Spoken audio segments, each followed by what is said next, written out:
winning numbers. Sixes start looking like eights. And depressed a lot because he lost his job, you know, and kind of down and out. I think it was just a lot for him to, any man, you know, you're not there supporting your family like you should, and you're not being, you know, everything you should be. In 1994, Billy Bob's luck changed when he was hired at Home Depot.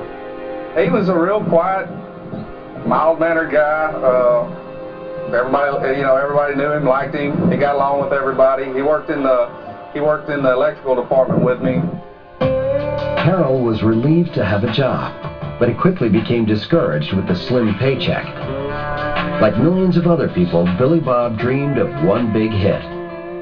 On June 28, 1997, the 47-year-old filled his truck with gas, bought a lottery ticket, and drove to work. Home Depot's very busy on Saturdays, so I came home after work and I went to bed before the lotto drawing. The following day, Harold headed back for his Sunday shift. The huge jackpot was all the buzz. Therefore, my friends were telling me, says, somebody from the Kingwood area won the lotto. I says, well, I bought my ticket there. Maybe I'm the winner. And they says, oh no, it's probably one of those real rich people that's got all kinds of have servants, and $31 million is just pocket change for them. I said, well, it could be me too. He said, you know, it'd really be bad if you knew that you worked one more day having hit the lottery. Billy raced home to check the winning numbers. Sixes start looking like eights, and eights look like sixes, and nothing looked right. So I got my wife, I called her, I said, Borgine, come here. And she came over there and she looked at the numbers, and she looked back at me real quiet like, looked back at me and says, you know, says, I think we won. With less than $10 in the bank, Harold couldn't believe all his prayers were finally answered. Nothing good like this hadn't really happened except for when I married my wife, of course. When we called the lotto commission at 8 o'clock Monday morning, they says, well, at the bottom of your slip, there's some numbers. Says, I want you to read those numbers off to me. She says, you are the sole winner of $31 million. Well, Billy, I want to present this $31 million check to you, and congratulations. Thank you.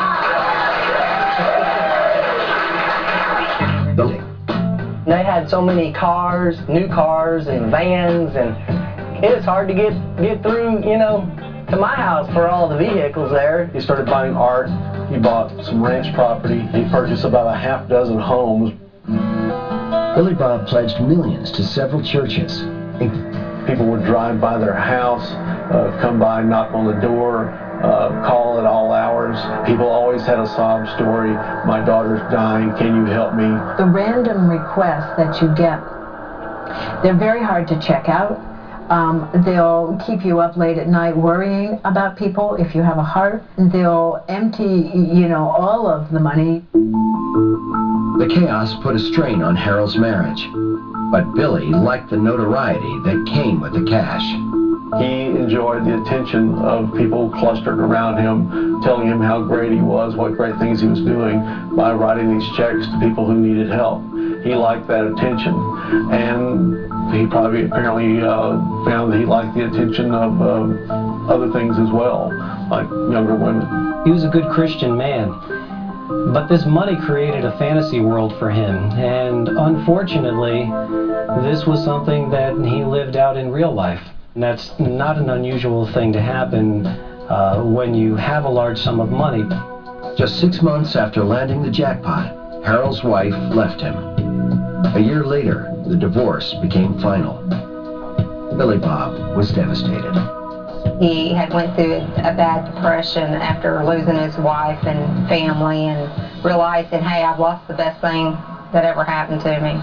And started looking for a remedy. He finally came to have a relationship with a company that offered him a few $1 million in exchange for several years of his part of the lottery payments. The companies that do lottery buyouts are pretty aggressive. People that are in trouble with their annual payments are very susceptible. What they really need to do is cut their lifestyle way back so the trouble starts to go away slowly, but that's not human nature. A Against the advice of counsel, Harold signed a deal to sell 10 years of payments for a quick $2.25 million in cash. He had enough to pay off his debt, but all Billy Bob really wanted was his wife back. Billy began making efforts to get back with Barbara Jean. He began calling her and asking for a reconciliation. Apparently she wasn't having much with it. She just wasn't going to do it. But she eventually agreed to have dinner with him and the kids. On May 22nd, 1999, Billy Bob showed up early at his ex-wife's house, carrying a fresh bouquet of flowers. Barbara Jean and the 3 kids arrived an hour later. They entered the house and initially didn't find Mr. Harrell.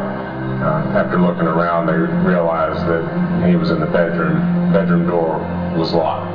Harold's oldest son broke down the bedroom door and found his father dead on the floor. He had taken off all of his clothes. Clothing was laying near his feet. There was a shotgun laying near his feet. The pellets penetrated into the chest, perforated the heart.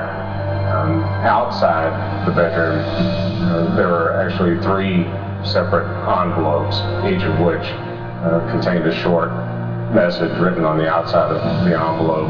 One of them, which probably was the most poignant and apropos for the whole situation, he said, "I didn't want this, I just wanted you." The coroner ruled Billy Bob's death a suicide.